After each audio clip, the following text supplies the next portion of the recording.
وحشي.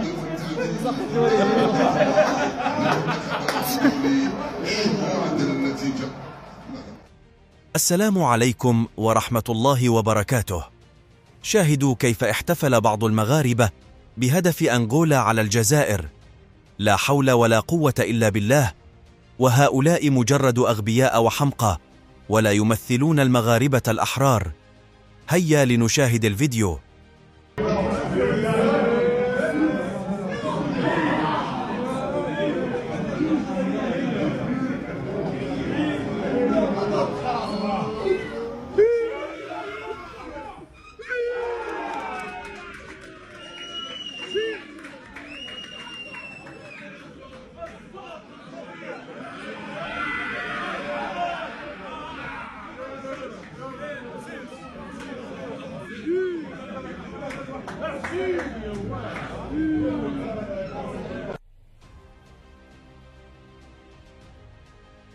البانشيتو اشنو دارت الجزائر؟ عاد لواحد وي الله الله الله الله الله على الجزائر مسكينه. وكنت مرشحها انا، والله الا كنت مرشحها بالله هي اللي تدي الكاس. خساره خساره خساره، والله الا كنت باغي الدراجي يفرح بالله. شفتوا اخوتي؟ افريقيا كيوقع فيها روعه. المغرب مشلل، المغرب عيان عيان عيان عيان عيان عيان عيان عيان، والله الا عيان حق ربي لا عيان.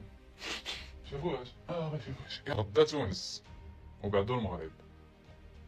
الله يدير شي تاويل في هاد كاس افريقيا، راه كيبان لي وعر واقع في البحر. وحظ موفق للمنتخب الجزائري الشقيق، لانني انا حاس بهم غادي يديو الكاس. مازال متيقن ان الجزائر هي اللي غادي الكاس.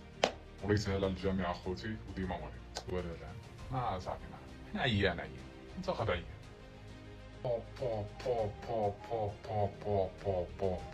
على بيت ديال بغداد بونجاح بالرجوله خوتي. هاد البيت كان خصو يتحسب بالرجوله. حكام ما خلاش فيها ملي رفض البيت. قناص والله الا قناص بغداد تبارك الله عليه. شوفوا الباس كي داير والكونترول بالسدار والكوتسيز وهذا. والله الا ظلمهم حكام بالرجوله. انا مغربي ولكن هاد البيت هذا كان خصو يتحسب.